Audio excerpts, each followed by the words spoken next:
말씀 전해주시겠습니다.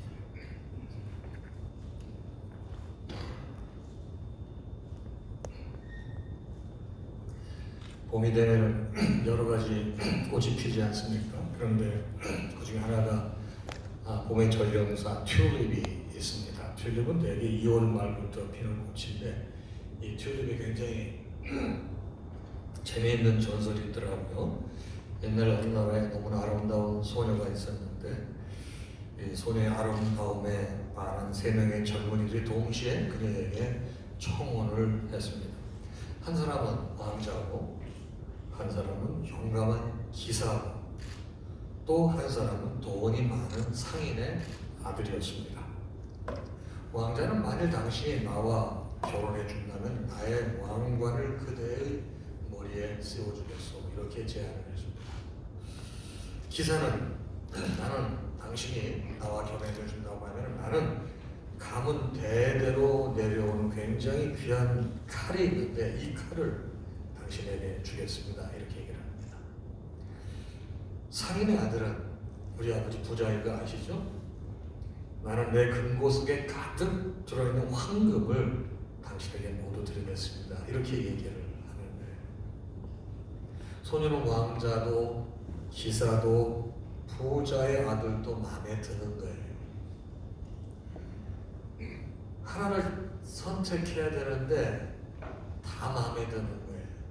그냥 우물쭈물 하다가 그만 시간이 지나가 버리고 이 소녀의 결정만을 기다리던 3사람들은 그저 다 포기하고 이 소녀가 우유부단함에 화가 나서 하나같이 그냥 다 싫은 소리를 하고 그녀를 떠나버린 거죠.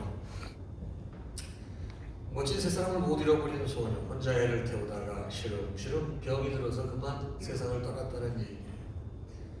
소녀가 죽고 나서 그를 이제 장사를 지냈는데 오랜 시간이 지난 후에 그 무덤에서 꽃이 하나 피었는데 그 꽃이 튤립이래요. 그리고 튤립은 자세히 보게 되면 그 꽃송이가 왕관처럼 생기지 않았습니까? 그리고 이 잎사귀는 칼을 닮은 모양으로 되어 있습니다. 그리고 뿌리를 보면 황금빛 색깔을 띠는 그런 뿌리를 가지고 있다고 합니다. 우리 경제 용어로 기회비용이라는 표현이 있습니다. 어떤 것을 선택할 때 포기했을 때 손해본 비용, 이것을 기회비용이라고 하는데 무엇을 선택할 때 기회비용이 가장 작아지는 선택을 해야 잘하는 선택이거든요. 본문의 사도 바울은 뭔가를 이제 선택하는데 그 세상에 무엇과도 바꿀 수 없는 위대한 선택을 하는 사람이 바울이 되겠습니다. 바울이 무엇을 위대하게 선택했는가 한번 잠깐 보겠습니다. 사도 바울은 우리가 잘 아는 것처럼 과거에 율법을 지키려는 열심히 대단했던 사람입니다. 이 사람은 율법만 보았지 사실 율법의 주인 되시는 그 하나님을 보지 못하는 거예요.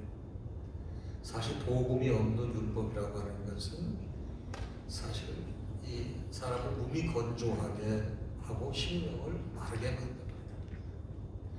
바울은 사실은 복음 없는 율법의 열심을 가지고 살았던 사람입니다. 바울은 율법에 열심이 있었어요. 그래서 그리스도의 은혜를 핍박하고 죽음에 넘겨주는 악행을 서슴지 아무런 거리낌 없이 했던 사람이 바로 바울입니다. 이 사람은 생각할 때 이게 나름대로 하나님께 대한 충성이라고 생각하고 교회에 대한 충성이라고 그런 확신과 믿음, 그리고 나가서 신앙으로 이게 자리를 잡은 사람입니다. 그런데 우리가 잘 아는 것처럼 바울이 예수 그리스도를 만나고 난 다음에 뭐라고 고백합니다. 나는 사실 율법에 대해서 죽었다고 고백하기 시작합니다. 바울은 율법의 참된 의미를 예수 그리스도를 알고서 깨닫습니다. 그리고 인간적인 차원에서 추구했던 의와 열심 등을 모두 버린 사람이 바울이 되겠습니다.